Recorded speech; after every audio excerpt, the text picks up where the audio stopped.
This program is part of the Pathological NerdCasters Network. Find more at pncn.rocks, where all the geeks come to play. Hi, Brandon with Spaghetti and Meeples. Can you believe it's already been a month since Gamestorm 18? All of us at the Pathological NerdCasters Network were so worn out from the panel we did there that we took a month off at our shared tropical oasis. And we're at a point now where we do want to share the video with you. What you'll see here is part 1. Hope you enjoy it. It's a little lengthy for YouTube, but it's really short for a Ken Burns documentary. On the other hand, all of history is short compared to a Ken Burns documentary. Anyway, here's part 1. Hope you enjoy. This program is part of the Pathological NerdCasters Network. Find more at pncn.rocks, where all the geeks come to play. Yeah!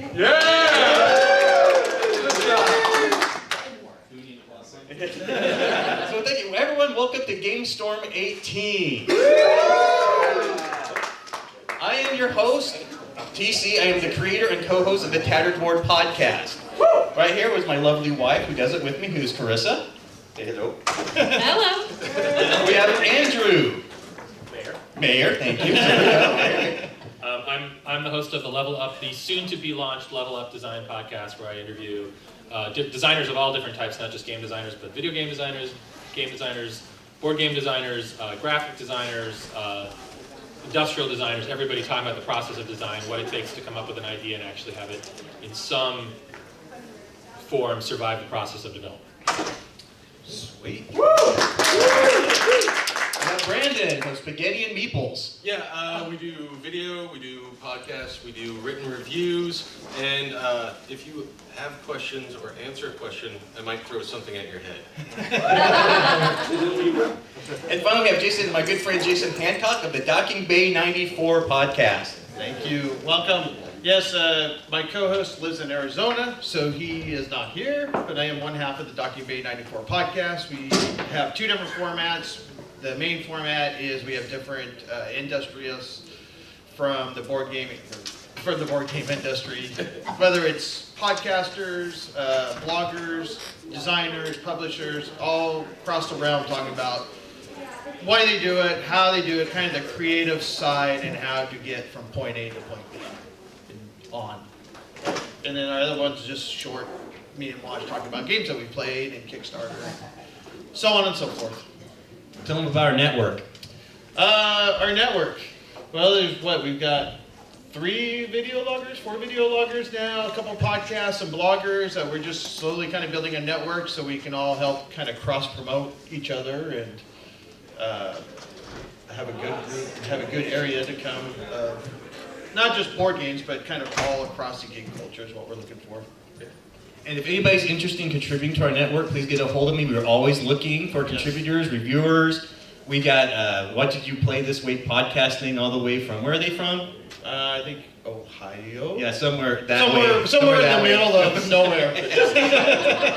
We've got Shadows and Meeples, is that what they call them?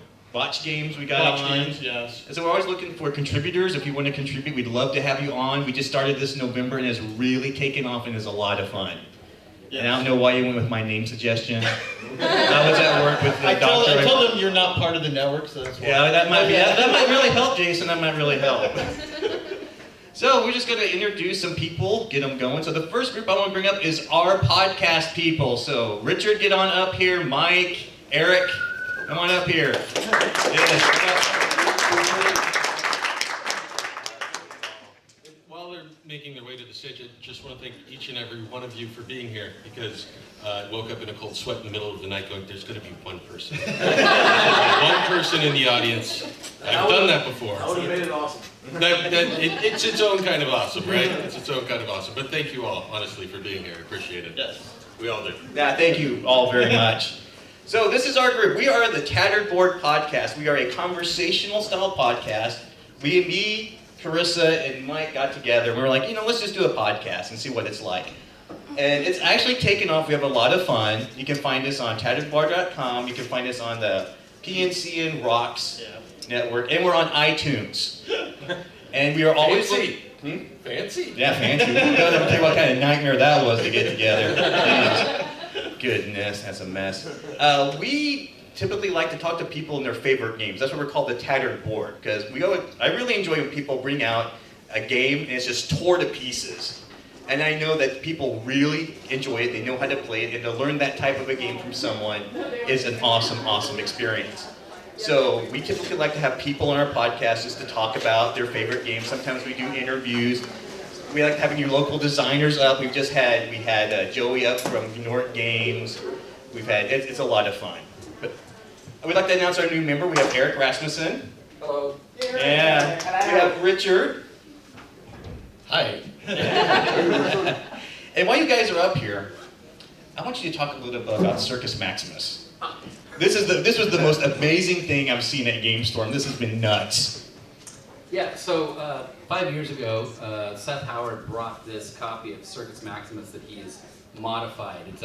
Circus Maximus is a game from the 70s, Avalon Hill, chariot racing, basically think Ben-Hur.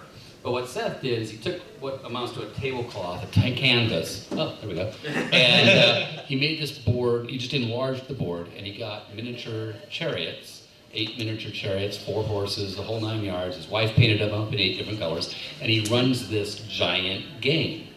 And we stumbled into it 8 years ago. He just set it up for the first time and just was trying to get anybody interested. It was a lot of fun. And then we had him bring it back and sign-ups, and it's gotten more and more popular every year. So it took like an hour for all 8 slots to fill up this year, and more people want to run it. So it's just really, really cool.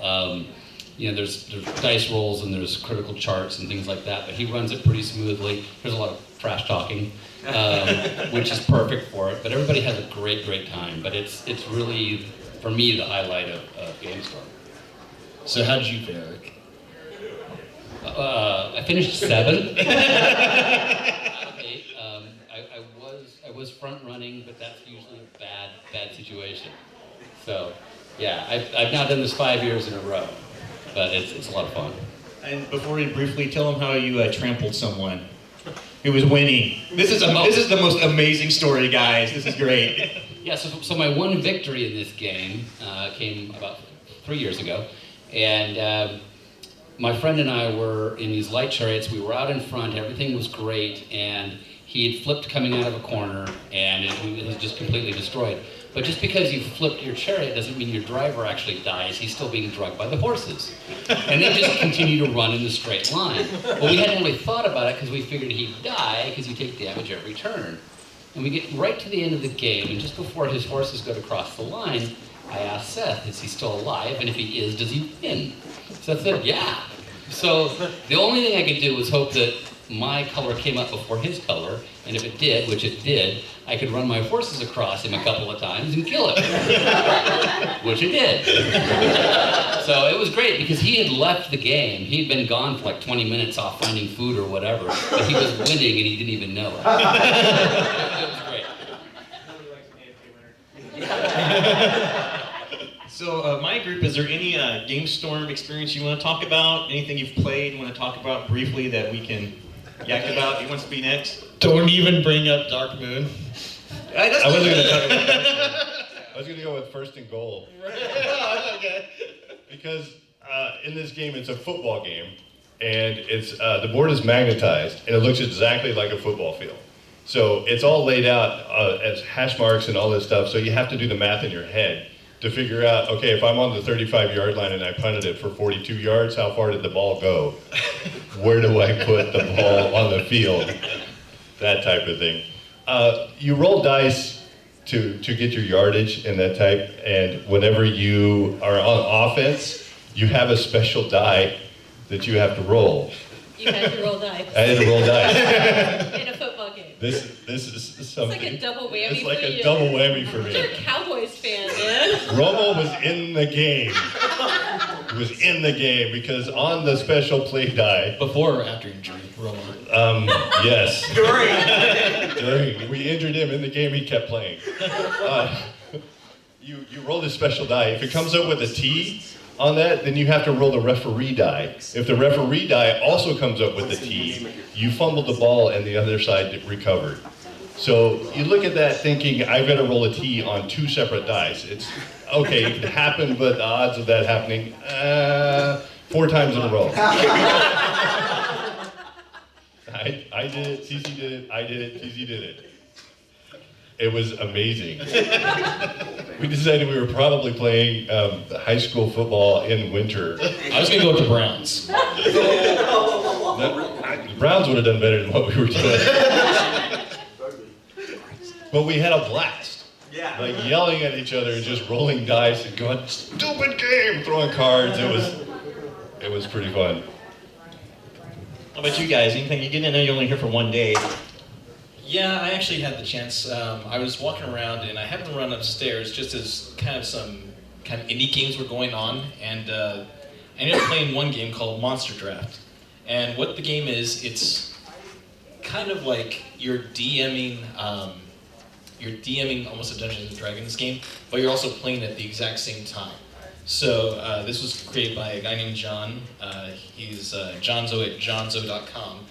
And the game sets up where you create kind of this world. You've got kind of like 3 hexes on top, 4 in the middle, and 3 on bottom. And each of us kind of take a corner. So we create a world where we'll have one of our characters living in the world. And there's a set of cards where you can kind of help create this, create the characters that are in your world or the place where you're at. So, for instance, I ended up creating a bog of ruin that was home to a bunch of feral androids. So, at one point I had one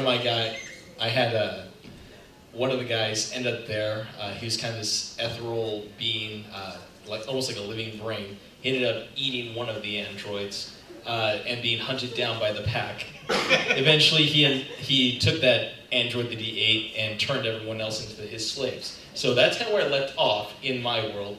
But in another part of the game, I was a kind of a rat thing that befriended these kind of leprous tropical bite fishermen, and ended up flash frying a giant dire turtle and causing this angelic mariner to lose consciousness. So it was an interesting game, and definitely one you might want to check out if you're still here at Gamestorm. I'm on whatever you're on. It was an amazing game. Are there rules to this game, or is it just There are rules to the game.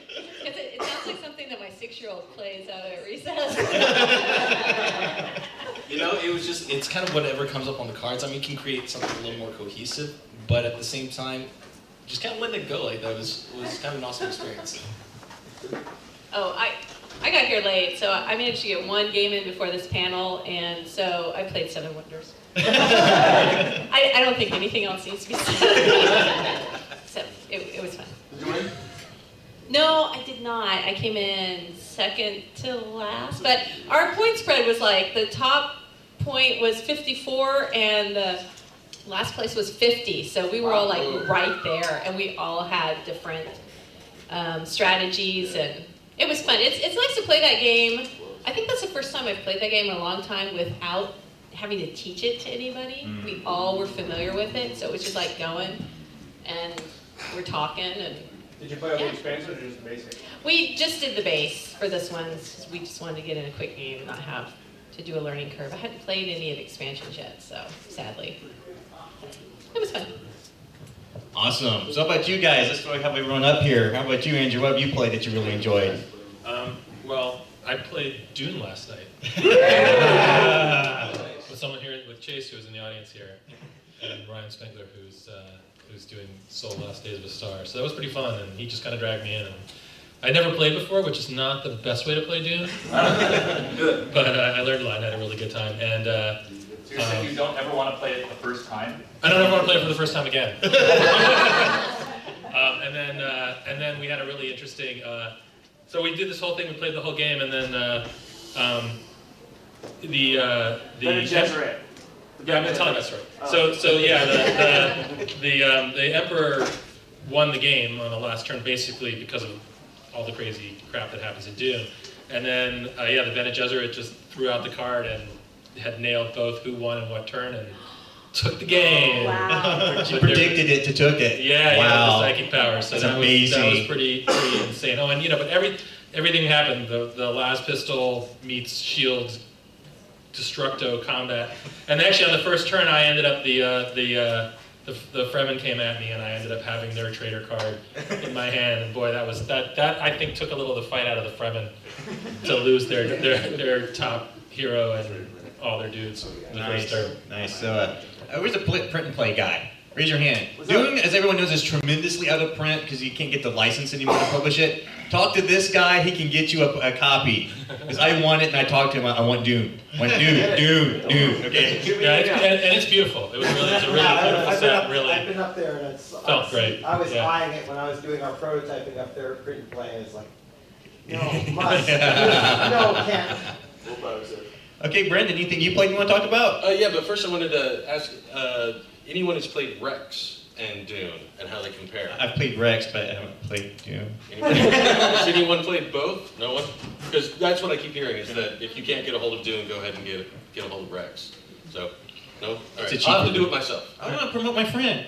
No, I have to get the copy of Dune, and then I have to get a copy of Rex, and then I have to play the both, and then I have to report. Purity, man. Yeah, all right. TC is always up for Gamer X. That game lives in our trunk because it's always on the road with him. Is it here today? Yes. All right. I know what we're doing later then. Awesome. And you and I, we're gonna connect too. Actually, I have two that I want to share. One, I'm actually gonna let Jason share. I usually go with Dark Moon. Yeah, we all stayed up. We played Dark Moon. Mike, TC, Jason, and myself stayed up playing Dark Moon pretty late last night, and I'd never played it before, and I'd never played Battlestar Don't before. think any of us has played Dark Moon before. No, but you guys had at least played Battlestar, so you had Mike sort taught of us. an idea of it. The thing for me is that my favorite part of the game is watching somebody roll their dice, and then the look that comes over their face. If you've ever played it, the dice are behind a little partition so that the rest of the players can't see what's going on, and the person has to roll a good roll, and they roll the dice, and they look down, and they go... The expressions were amazing. This one's going... What's the premise of the game? I don't really care. honestly, it's like basically, there's a betrayal, there's a traitor amongst your men trying to sabotage your ship so that you die from radiation. Which I knew, by the way, from the start. Right. They didn't believe me, but I knew. But yeah, for me, like, the gameplay's okay, but really it was more the interaction and the seeing people's reactions to other people playing and their own roles that I really liked. But yeah, that's what I like. The other one I do want to share is last year was actually our first year at Spaghetti Meeples here at Gamestorm when it was Garage Storm. And I keep telling everybody that I miss the garage. I really, really miss the garage, but also because that was the first time I played Stone Age. How many people have played Stone Age? A few of you. Yay. So, it was a really interesting playing experience because there's that part where I just need to eat. Okay, I can eat now. Now I need stone. Okay, I need stone. Okay, I can eat, and I have stone, I can build things. I need gold now. And it was really fun to play and have those realizations because as you play it, there are those sort of 3 stages where you're getting your basic needs met, and then you can sort of like save up enough to get something else, and you can save up to get something else, and then you have 100 board games in your house, and you're hosting a podcast and you don't know what happened. But yeah, I don't know if you have. What? Yeah, but you can make them eat wood. Yeah. What? Yeah, that's everyone else do you have some wood dudes, you're happy. Or gold or stone, you run out of food, eat some rock. No, that's great. Call the Stone Age for nothing. So we played Concordia. I think all 3 of our first Yes. time, right? You guys So that's right. You took off. So, which was a lot of fun. I liked it. It had some neat mechanics. The only thing I don't like about it is not having any idea of what the score is, because you literally don't score anything till the end of the game. And I'd have to play it again. I'm not sure I'm a huge fan of that. I like to at least have an idea of where you're at through the game. But I like the trading mechanic. It was a little bit different than most games, with the movement being based on how many people you actually have on the board. The more people you have, the more you can move, or the more spaces you can move. in the flipping of certain tiles that have different resources, cloth, wine, there's like 6 of them. And you can get that, but that will also help other people that are built houses in the area get stuff also. So a little bit of that give and take of, do I really need that, and do I need it worse than they need it, type of thing. So, but it was fun. The scoring thing, I'd have to play it again. Yeah, that was nice. That's one of those Euro games. It was a 4-page rule book, guys. 4 pages. Like, that's it. And we played it. It was really elegant. I think we discussed it being an elegant game, and it was a lot of fun. I highly recommend Concordia. It was really cool. Really cool. If you haven't played it, there's a guy, Dean. What's his name, Dean? I think so, yeah. He has a black backpack, a black jacket. He has That narrows it down to most people. and the expansion in his backpack. Well, look at his badge. He will sit down and he will teach you this Yeah, we game. pulled him in. He taught it to us. Yeah. Of course, he destroyed us. Yeah. It is his favorite game, right? But that's okay. Okay, well, thank you for being up here, gentlemen. I think we'll start getting our guests up here to talk.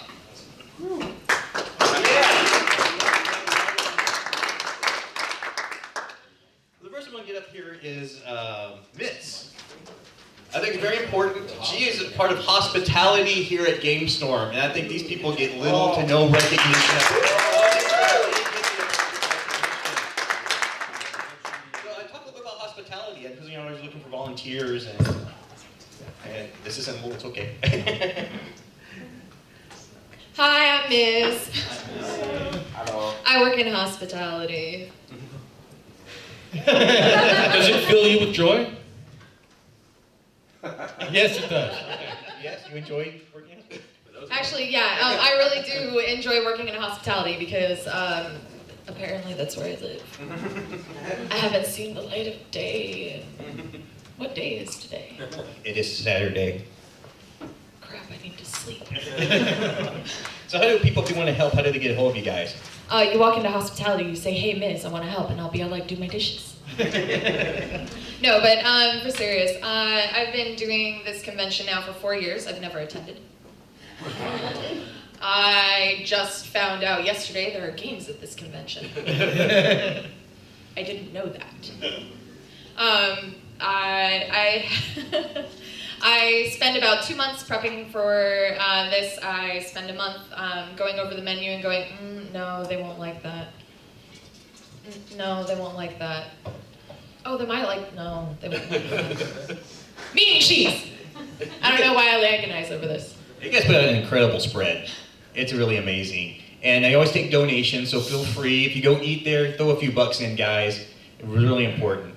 Very important, because without the donations, I cannot run hospitality. So other than that, I wanted to give a shout out to my team, because I cannot do it without them, because without my second to be able to keep the house from burning down, I wouldn't be able to be here to do this podcast. I didn't know there were podcasts. Weird, a lot of people don't know we're out there. It was very exciting. I'm going to tell people. Other than that, hospitality has been really great for me. I got literally conned into it by Con Mom.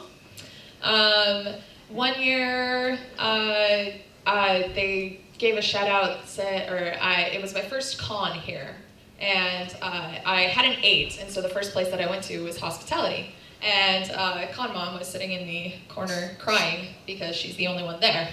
And I was like, wait, I'll help. That was a mistake. No, but in all honesty, I love being able to serve. I love being able to see the happy faces that come through. A couple of people that come through playing games, and I ruined it. I picked the card and made them lose. I didn't know there were games at this con. My staff finally did get to sit down last night, and we played Killer Bunnies for the first time, which is an extremely interesting and fun game. It was definitely a crazy game. I did not win the magic carrot. I got all but 1 carrot, and of course the 1 carrot was the one that was not mine. It was very sad. But Killer Bunnies ended up being really fun. Awesome, so that's the one game you played here you enjoy. Yeah, well actually no, I got to play Are You a Werewolf last night, which I highly recommend everybody plays. My 10-year-old, this is his first convention, and he goes, Mom, did you know there are games at this con? It's gonna be a running motif here. It is, it's a running motif, I didn't know. But my 10-year-old was like, Mom, we have to play a game together, we have to play a game together. And I was like, there's no way that I'm getting out of hospitality except to go and make another store run. So finally my 10-year-old was like, please, Mom, let's go play a game. And I was like, okay, what's running right now? The only game that runs at midnight is Are You a Werewolf? Okay. So we played Are You a Werewolf? It was super fun. I highly recommend that everybody at least take one midnight, stay up a little bit, go play. It's a LARP. You get to be a werewolf or not. Hey, well, thank you very much for coming up and yakking with us. And again, support hospitality. Awesome. So who's up here with PDXH? That's you. All right. Our next guest. Matt, thank you. I'm great with names. It's awesome. I'm hosting. Well, you've been through the whole, we had some contests we won and some winners and like a whole month of you mispronouncing this poor guy's name. Oh, yeah. Awesome. The demon guy? Yeah, that was great. I'm not a demon. Oh, okay, I suppose. So over to my right, we have Matt from PDX Games, which is another convention type thing. I brought him up to talk about it. So please, what is PDXH? Portland Analog Gaming Event. So basically we're a tabletop event, 500 people strong. The first year we had 150, second year we had 300. This year we're on pace for 500, which is pretty rapid growth. What else? It's all tabletop. So I say Euro games, but I don't, there's basically if it has a box, it's played. There, how about that? Then in the back we have, and we put them in the back, D&D and Pathfinder. They're back there in their little caves with +4 agility and stuff. Yeah, that's what Age is. PDX Age was started by my wife and I. Games are just kind of a hobby. They're an offshoot of our other hobby, which is computer gaming. We also run a computer gaming event here in Portland for the last 14 years. It's 550 people strong, sells out in about 4 minutes. We do it 6 times a year. So PC gaming is my other passion, but board gaming is definitely resurging big time. And there's a discount if you register now? Oh yeah, there's Gamestorm. Promotion! I don't know the code though. Oh, well, I know it's 15% off. It's Gamestorm. It's not tattered. Just try different things. Just try different things, you know? Inner stuff, one of them's bound to work. Or you'll break the web code. That could be happen too, that'd be fun. You know, I can tell that we're in a room though that's not with many computer people because the guy on the left way over here has his phone on top of a speaker, and I'm like, oh man, I would never do that. So magnets, So anyway, I've been thinking about okay, so you asked, what game have I played that I've enjoyed a lot? Yeah, what game have you played that you've enjoyed? And I'm sitting here and I've spun through 5 or 6 different games. And then I realized that it's not necessarily what game I played, but who I played with. Very important, yes indeed. And I think that who you play with is basically what makes a game fun. I was talking to a friend, Angel, and she was like, hey Matt, you and I could play 52 card pickup and we could make it fun. And we definitely could. You take some alcohol and you'd have lots of fun. 52 card pickup. But the point is, any game can be fun. Games that have been humorous lately, Kittens in a Blender. If you haven't tried that, basically 4 people, you all have your kittens, you're trying to protect them and get them on the counter, not in the blender. Opponents can hit blend anytime and you can make kitten soup. It's great. And all the cats are appropriately named, like Fluffy and things like that. So I killed Fluffy. Game that I've been really enjoying that gets a lot of crap is Pandemic Legacy. Because of its replayability. People are upset about that. My group of 4 that have been playing it, we're halfway through. We've gotten 8 games out of it so far, and they have been a blast. The storyline is great. I don't want to spoil it, but the cool thing is you do get to name your diseases. How far have you gone into it? I'm in June. So, things are roaming. So naming your disease is fun. So the black disease is named Isis, because it's, in the Middle East. Yeah, right. And then blue is great, it's affluenza. Yellow is banana fever. And red, well, we can't name it. So, but yeah. And we have yellow drip. Yellow drip. We also have concred. Our first disease started in Essen. Land plague. Con plague. You bet. That's a big one. So yeah, That's it. Thank you very much. Next, we've got Weird City Games. We've got Tim and Ryan, old friends of the podcast. Old, I guess old 2 years old. We ran into them last year with March of the Ants, which was our favorite game from last year at the con. So introduce yourselves, please. My name is Tim Eisner, and I started, I live in Portland here, I started this company, Weird City Games, because I wanted to make a board game. And my good friend Ryan. I'm Ryan Swisher, I do the game design and some of the art, and I always tell people he's the tall one, I'm the short one. And today someone told me I'm actually the one with the hats, not the short one. So what do you got coming up? We're actually working on an expansion for March of the Ants. We had a successful Kickstarter 2 years ago, and we've now sold out of all the copies of the base game. And we're working on an expansion to expand the game a little bit. So that's coming out. We're going to do Kickstarter in May for that one. And it's really the Meeple expansion. It brings 8 ant-shaped units, which people really wanted in the Kickstarter. So Nice. What happened to Little Pig? Yeah. Oh man, let me tell you about Little Pig. Was awesome, and it went away. So my second attempted Kickstarter was for a game I designed called Little Pig, where each player was playing one of the little pigs, trying to build 3 houses before the other pigs do. You got to send the wolf after other pigs to stop them. I did a Kickstarter for that in September of last year, and it was unsuccessful. So I'm retooling it, looking at trying to submit it to some publishers, and we'll probably do a Kickstarter next fall if I don't find somebody who wants to publish it for me. So what have you been playing up here, besides teaching, obviously, this expansion to March of the Ants? Yesterday we played Zaya, or Zia, or Shia, however you want to say it. I immediately wanted to play it again. Want to play it again. We also played Castles of Mad King Ludwig, which was the first time, which I thought was really fun. I dreamt about it. Like, I literally dreamt I was in my castle. It was a late night. Most nights are here when you game.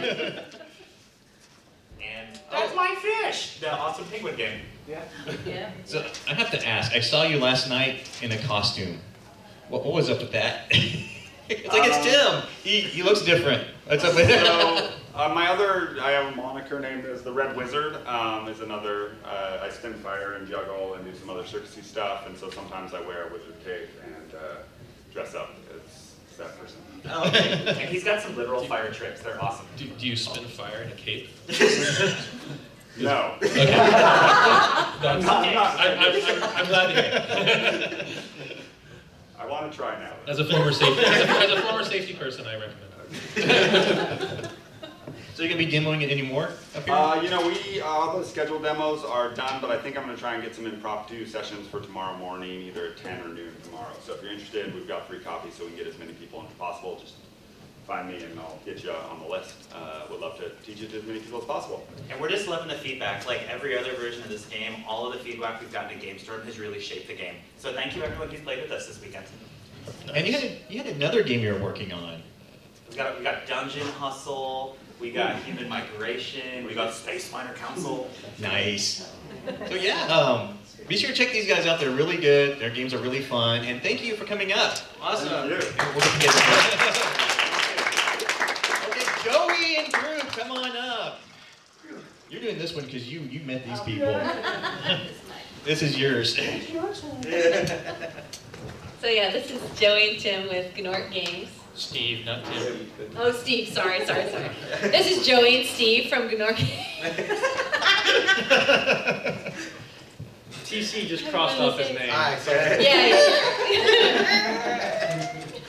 So I met these guys I met Joey at it. The Kimura-con. Not here, the other hotel. The other hotel that is not here. Red Lion? Yeah, Red Lion. Yeah, we were sitting watching Pokemon for way too long. He's like, hey, you want to try a game? I'm like, sure, I'll try a game. So yeah, they came out, we're on our podcast, and then been working on Kickstartering their game, but you guys can talk about it because you're better at that. Sure.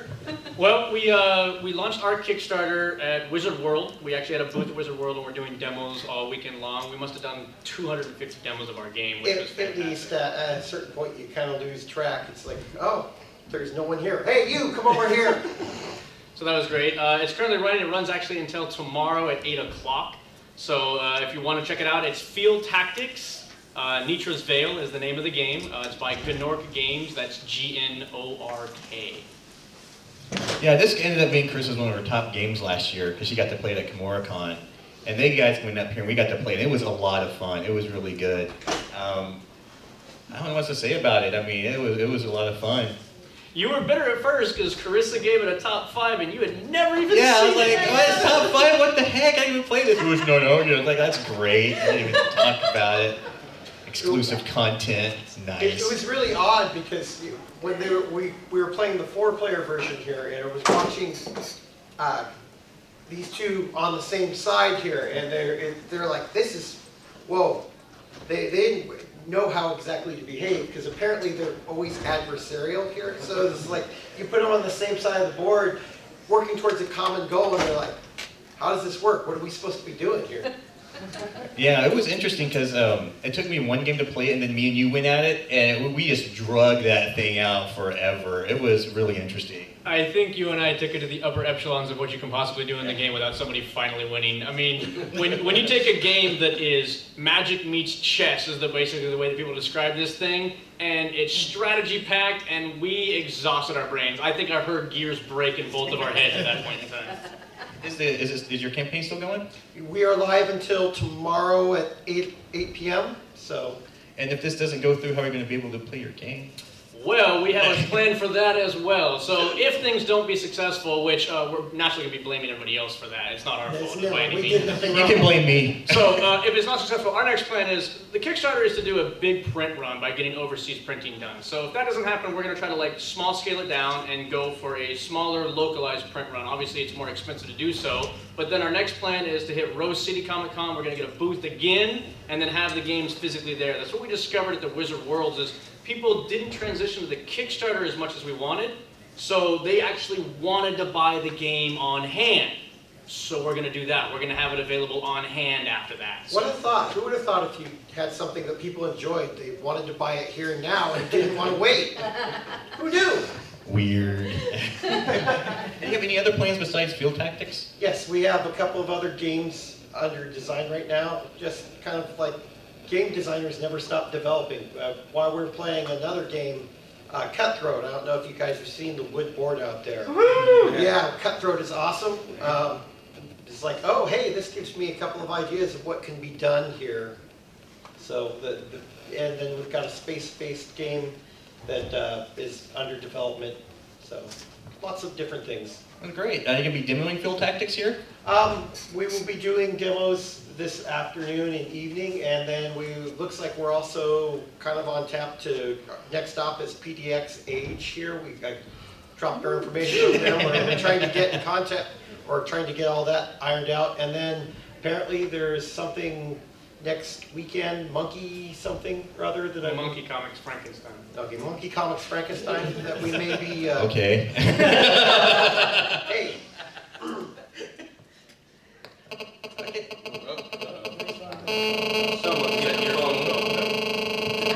On my phone. Yeah. We seem to have technical issues. Okay. So yeah, thanks for coming up. Looking forward to playing your game, and maybe we'll get that game of Rex in before we go. Yeah, if you want to know more about Field Tactics, we did have the gang on our podcast a couple months ago, so you can look it up in our archives and hear more about it in detail and what we all thought about it. So is Cody Miller here, the Zaya guy? Okay, so I can't talk about Zaya. We'll talk about briefly. Zaya is fantastic. You want to come up and talk about Zaya? Yeah. Come on up. Let's talk about some Zaya. Yay!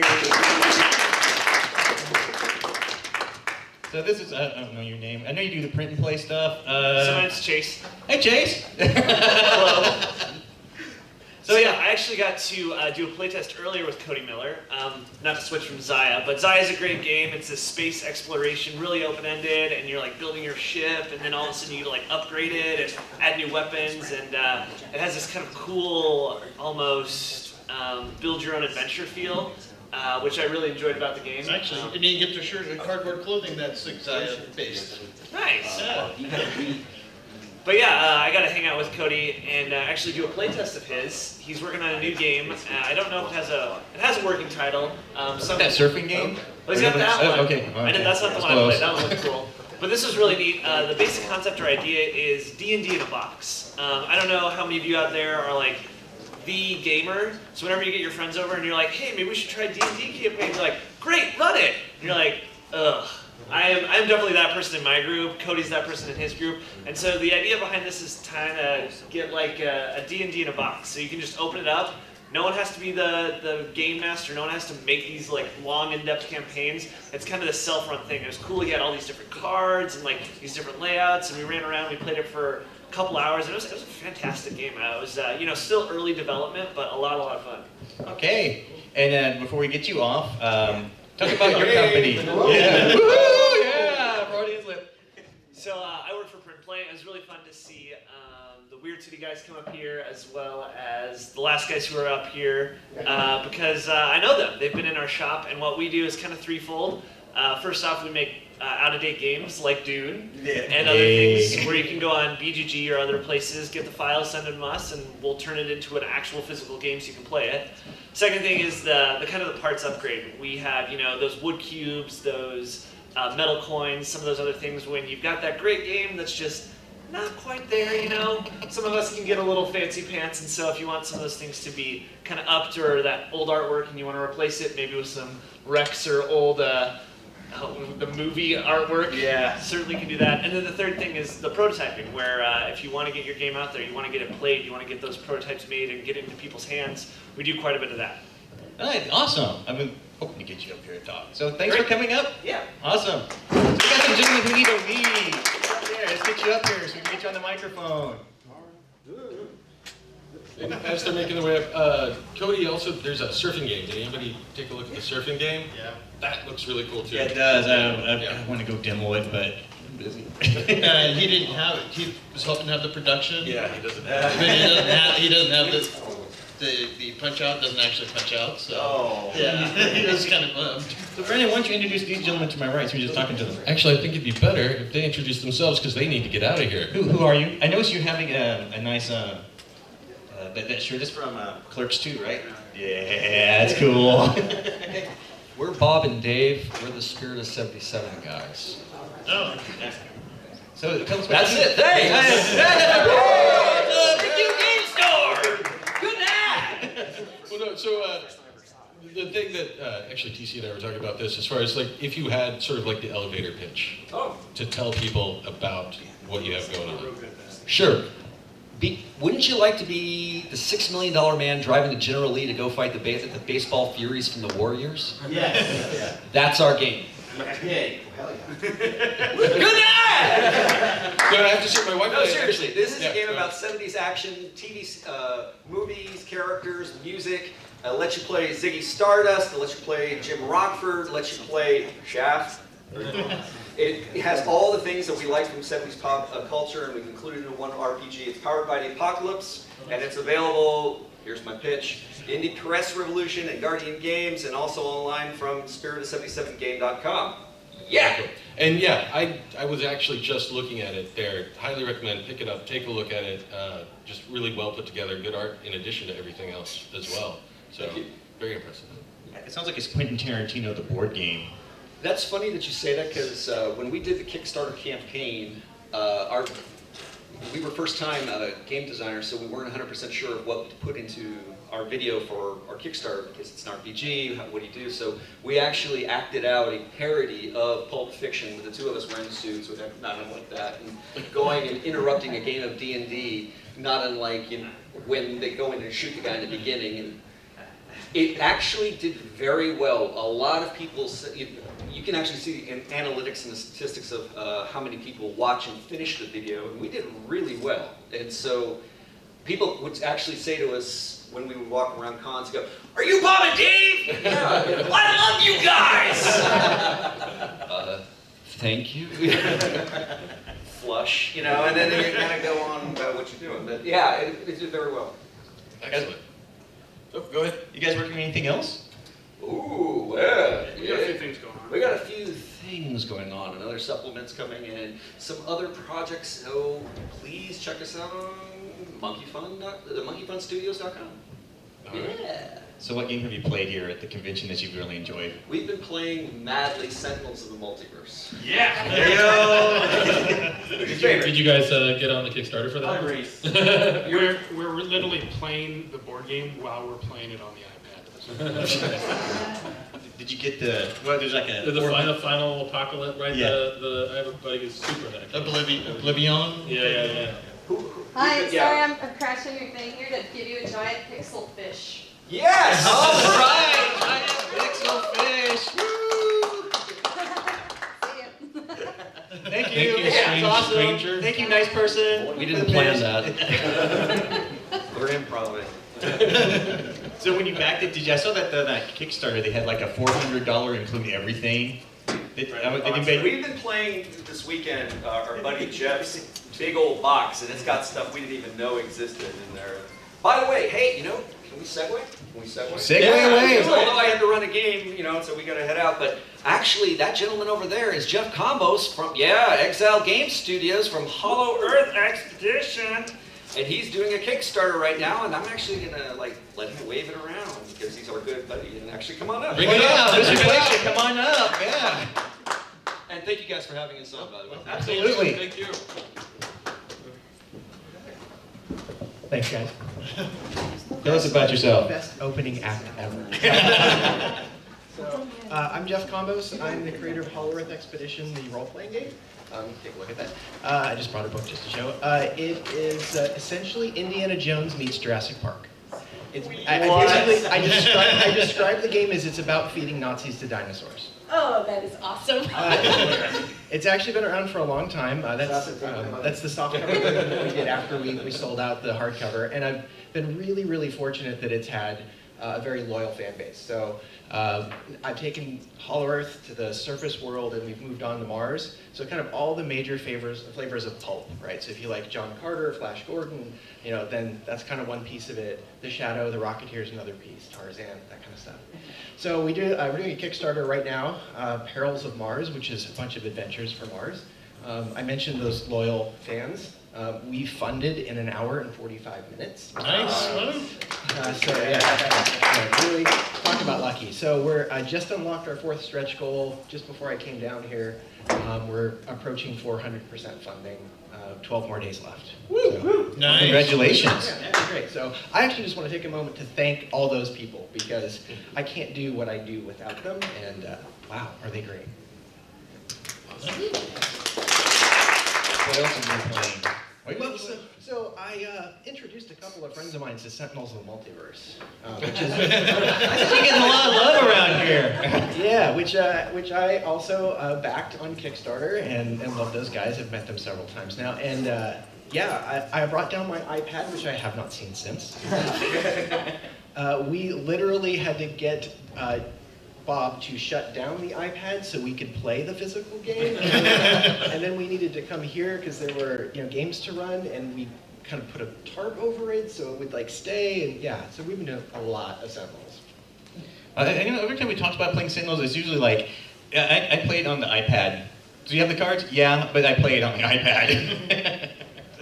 Getting him to stop playing on the iPad to play with his friends was the trick. And the iPad version's fun, but you have to play you're playing all the characters, right? So it doesn't have that sweet moment where somebody absolutely does not do the move that you want them to do and gives the game a whole new spin and it's going off in a direction. Why did you do that? But you had the power! Well, thank you so much. Yeah, thank you for coming up. Awesome. Hey, nice to meet you too. Let's bring Keith Baker up. Yeah.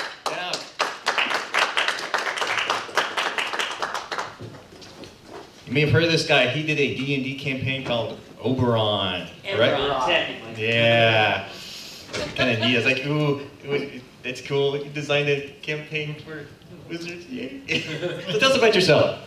Not much to say. I am one of the luckiest nerds alive. Nice. I would say just having that opportunity to create Eberron for Wizards of the Coast, which they got an open call, had 12,000 entries, and picked Eberron out of that. Wow. And so yes, I consider myself to be an amazingly lucky person. I've also made a game called Gloom, One of my daughter's favorite games, yes. And now I have just started my own company, Together Studios, with my wife Jen, and we have our first game, Phoenix Dawn Command, coming out later this year. I like to say that it is basically the bastard child of Eberron and Gloom, in that it is a fantasy role-playing game, but it is card-driven, encourages storytelling, and you actually kind of want your character to die.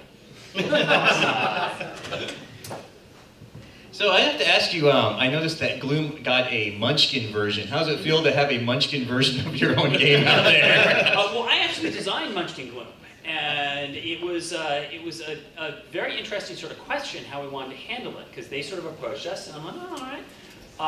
And my initial idea was that you would play the monsters, and that this would be the sort of tragic story of the monsters constantly having their doors kicked in and their stuff taken. But as I started playtesting, I discovered it really, a lot of Munchkin is the sort of puns and stuff, and like the Wraith of Khan is funny once.